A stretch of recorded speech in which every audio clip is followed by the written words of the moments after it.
as you were asking me the question and what started to come to mind, I remember, you know, the widow of Brother Martin Luther King, Coretta Scott King. I remember her saying that, you know, my beloved Martin was not killed over the civil rights movement. He was killed over the human rights movement because he was there advocating for the sanitation workers of all races, right? There's this note, and so when I think of underserved, I think this cuts across racial lines.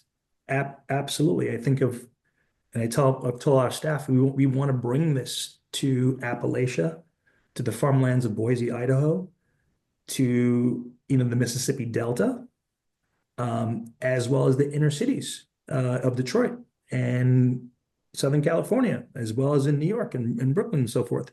And so I think in many ways, this really cuts across and taps into the zeitgeist. I think that's fractured our country in many ways.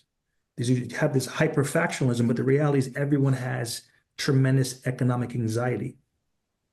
And what makes this really profoundly interesting now is one could argue that you basically have this white collar class and this blue collar class. And there's this interesting inversion that one could argue that AI is now posed, which is this much more disorienting, which is that, wait a second, for the last 15, 20 years, people could actually program a walking on water. They felt that they were largely, myself included, felt you were invincible.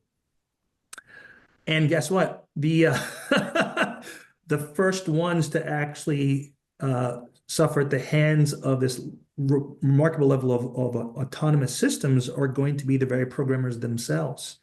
So and I think the studies will show that where, you know, the summit where you and I had a chance to speak, we heard a professor talk about how where you see the most amount of exposure, which we'll get into, is really around these sort of white collar jobs, these sort of higher systems thinking, sort of part of our creative economy and so forth, and our service economy, whether you're a financialist, a trader, or a physician and so forth, and how that stands to be impacted initially. So there's a tremendous amount of dislocation that cuts across, which I think, again, which is why this conversation is so vitally important, because everyone is nervous. Everyone's concerned about the extent to which they'll be replaced, so they have to reskill and so forth.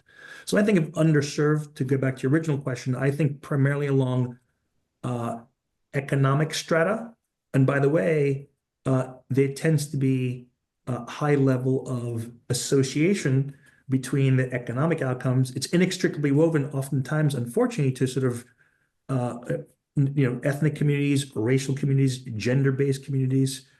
And so those are the ones, despite the fact that the vast majority of people who are within the lines of poverty are primarily white people in this country. The primary tropes that you see around poverty tend to be far more diverse than that, right? But the reality is that everyone is being impacted across the board. And what I think binds everyone together right now in many ways, which is being in many ways manipulated, but is this current concern around a number of existential issues, notwithstanding the climate crisis, but also now the rapid emergence of generative AI.